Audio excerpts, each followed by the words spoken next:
Olá pessoal, passei um tempinho, né? Falta de tempo, né? Redundância, né? Sem fazer vídeos, eu quero dizer o seguinte, né? Estou retomando, estou aí, né? Se Deus quiser agora, vamos fazer vídeos diários. Foi solicitado por um amigo, agradeço por assim fazê-lo, que eu opinasse sobre a Guerra Fria e sobre esse novo contexto, até verificar aqui se é isso mesmo, esse novo contexto do modelo geopolítico que estaria desencadeando com a guerra da Ucrânia. Então, bom, a Guerra Fria, claro, é história, então é o que aconteceu, né? Uma disputa pelo bloco, o mundo dividiu em dois, a disputa pelo bloco socialista, o bloco comunista, União Soviética e Estados Unidos, né?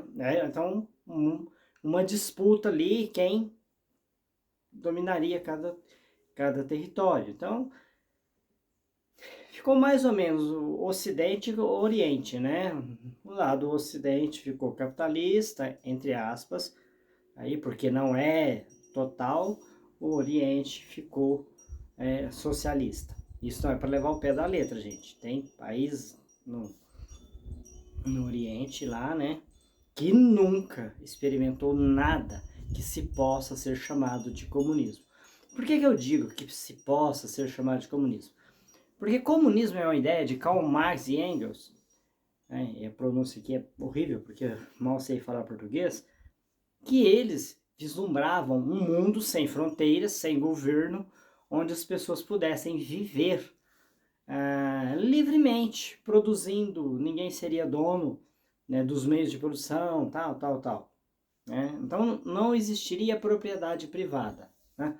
Hoje, né, alguns se interpretam, mas isso não está muito claro, que no caso as moradias, etc., sim, continuariam sendo propriedade privadas. Mas não está muito claro. E aí, como seria? Né? Seria permitido mansões que ocupam 2 hectares, 3 hectares de terra e apartamentos minúsculos de 30 metros quadrados? Isso seria permitido no comunismo tal? Né? Pelo que está escrito, a ideia inicial dos autores é que não, né? E aí nessa hora você pensa, bom, isso vai contra o ideal humano. Até porque nós somos humanos e somos diferentes. Tem gente, evidentemente, que estaria totalmente feliz num apartamento, né? Que eles chamam de kitnet, agora dá um nome bonito para isso, né? Estúdio de 30 a 35 metros. Claro, geralmente fica numa área muito bem localizada, uma área nobre de uma grande cidade. Aí você fala São Paulo, Rio, Belo Horizonte, creio que todas as capitais e grandes cidades, né? Muito bem localizado, um bairro planejado, bacana e etc e tal. E tem gente que já sonha em ter, gostaria de ter já uma mansão de 1.000 metros em um condomínio fechado. Aí essa ideia do condomínio fechado já complica. Por quê? Porque se o condomínio é fechado é porque você está com medo da violência, do mundo externo, né? O que no imaginário de Karl Marx, de Engels, certamente não existiria. Então, uma utopia, né, na minha grande opinião. Porque que momento da história da humanidade se viveu essa plenitude sem violência? Né? Um mundo sem violência, vamos dizer, nunca existiu. Né? Nunca existiu. Guerras na história da humanidade foram constantes. Respondendo lá ao meu amigo, eu respondi em texto, eu disse, olha, o, o comunismo ele existiu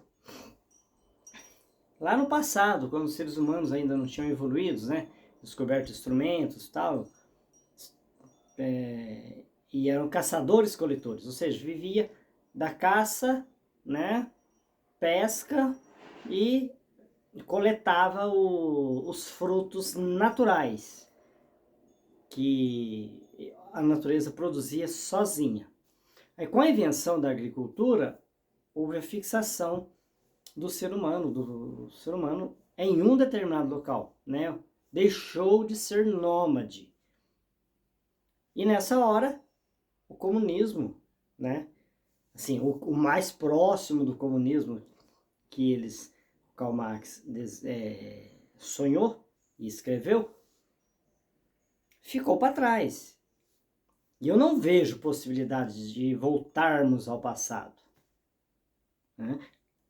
Os seres humanos não aceitariam viver naquela condição, porque evoluímos. Eu entendo que é mais fácil a espécie ser extinta do que aceitar a voltar àquela condição. Não tem como. No meu imaginário, não tem como. Então é evidente que a única forma que existe econômica é o capitalismo. Agora, o capitalismo a gente pode fazê-lo de diversas formas. Podemos fazer o que alguns chamam de capitalismo selvagem, onde o mais forte engole o mais fraco e pessoas passam fome, vivem nas ruas, até morrem de fome e tá tudo certo, né? É o que tem gente que defende, infelizmente. Podemos fazer um capitalismo, digamos, mais humanizado, né? Que é, claro, vai ter os vencedores, os mais competentes, etc. Mas sempre vai olhar para o frágil, para aquele que ficou à margem, né? Os marginalizados da sociedade não são vítimas, como dizem por aí, né? Olhar para eles para que eles tenham também vida digna, né?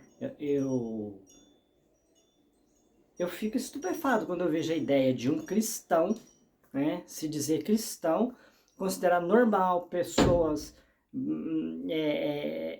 crianças passando fome, gente morrendo por necessidades básicas, etc. Então, essa é a ideia. Para mim, não funciona. Em relação ao novo modelo geopolítico, eu não vejo que está havendo uma grande mudança. A iminência com a guerra da Ucrânia, eu vejo que a guerra de Israel contra os grupos terroristas é pior. Ela poderá trazer mais impactos. E levando em consideração agora que o Irã entrou, né? E o Irã já entrou, pode-se dizer, porque houve declaração. A coisa tende a piorar. Porque antes a gente tinha dois grupos terroristas contra um governo reconhecido, né? Você pode considerar bom ou ruim, mas era reconhecido mundialmente, né? E a grande maioria considera bom, que não estou falando aqui do governo de Israel, Benjamin Netanyahu. Mas agora você tem também um governo, considere bom ou ruim, não importa, mas que é uma autoridade, que é um país, né? E não pode ser chamado de grupo terrorista, que no caso é o Irã, entrando nesse conflito. Entrando diretamente, né? E para bater de frente, não é um aliado de um ou de outro, né? Então eu vejo que isso pode trazer muito mais problemas do que a guerra da Ucrânia. E aí poderá trazer desdobramentos e mudar a geopolítica mundial ou regional? Aí eu já não sei, né? Aí a gente tem que esperar para ver, porque o futuro a Deus pertence. Vamos esperar para ver o resultado aí dos próximos capítulos, porque é uma situação, eu digo, impossível de prever.